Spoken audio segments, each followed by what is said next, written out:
పిచ్చి పిచ్చిగా మాట్లాడుతూ ఉన్నాడు. ఆ పిచ్చి పిచ్చిగా మాట్లాడినప్పుడు అర్థమవుతుంది ఆయనకు ఫ్రస్ట్రేషన్ ఉంది. ఓడిపోయిన ఫ్రస్ట్రేషన్ ఒక పక్క, ఫోన్ ట్యాపింగ్ కేసు ఒక పక్క వచ్చింది. చెల్లబోయే జన్మస్థానంలో అవేంటి వాటిని ఏమంటారు, రుద్రాక్ష మాలలు పట్టుకొని పూజలు చేస్తుంది. మరి ఆమెకు తాలిబొట్టు కావాలంటే నేనైతే ఇన్ని సంవత్సరాల కాలంలో ఎప్పుడు తాలిబొట్టు మెడలో వేసుకోగానే అయితే చూడలేదు. మరి అందులోకి పోయినాక తాలిబొట్లు గుర్తొస్తున్నాయి, రుద్రాక్ష మాలలు గుర్తొస్తూ ఉన్నాయి, ఇవన్నీ గుర్తొస్తూ ఉన్నాయి. ఇదేదో బయట ఉన్నప్పుడు ప్రజల మీద ఉండి ప్రజలకు సేవ చేస్తే ఈరోజు ఈ పరిస్థితి మీకు వచ్చి ఉండేది కాదుగా. 9.5 సంవత్సరాల్లో మీకు ఇచ్చిన అధికారాన్ని దుర్వినియోగం చేసుకొని ఈరోజు నీతులు మాట్లాడితే ప్రజలు నమ్మే పరిస్థితుల్లో లేరు.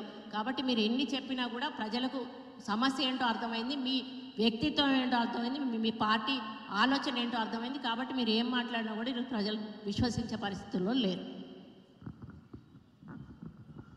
అక్క మంత్రి గారికి ఇంకో మా తరఫున వచ్చిన విజ్ఞప్తి అక్క, అన్ని జిల్లాల విలేకరులకు ఇండ్లు ఇచ్చారు. అందరికీ 2-3 కోట్ల విలువలు ఉన్నాయి అక్క, ధైర్యం ఉన్నది. మరి ఇక్కడ ఉన్న శాసనసభ్యులు అందరం కలిసి సీఎం గారి దగ్గరికి వాళ్ళ తరఫున 4 తీసుకుపోయి పిచ్చి పిచ్చిగా మాట్లాడుతూ ఉన్నాడు. ఆ పిచ్చి పిచ్చిగా మాట్లాడినప్పుడు అర్థమవుతుంది ఆయనకు ఫ్రస్ట్రేషన్ ఉంది. ఓడిపోయిన ఫ్రస్ట్రేషన్ ఒక పక్క, ఫోన్ ట్యాపింగ్ కేసు ఒక పక్క వచ్చింది. చెల్లబోయే జన్మస్థానంలో అవేంటి వాటిని ఏమంటారు, రుద్రాక్ష మాలలు పట్టుకొని పూజలు చేస్తుంది. మరి ఆమెకు తాలిబొట్టు కావాలంటే నేనైతే ఇన్ని సంవత్సరాల కాలంలో ఎప్పుడు తాలిబొట్టు మెడలో వేసుకోగానే అయితే చూడలేదు. మరి అందులోకి పోయినాక తాలిబొట్లు గుర్తొస్తున్నాయి, రుద్రాక్ష మాలలు గుర్తొస్తూ ఉన్నాయి, ఇవన్నీ గుర్తొస్తూ ఉన్నాయి. ఇదేదో బయట ఉన్నప్పుడు ప్రజల మీద ఉండి ప్రజలకు సేవ చేస్తే ఈరోజు ఈ పరిస్థితి మీకు వచ్చి ఉండేది కాదుగా. 9.5 సంవత్సరాల్లో మీకు ఇచ్చిన అధికారాన్ని దుర్వినియోగం చేసుకొని ఈరోజు నీతులు మాట్లాడితే ప్రజలు నమ్మే పరిస్థితుల్లో లేరు.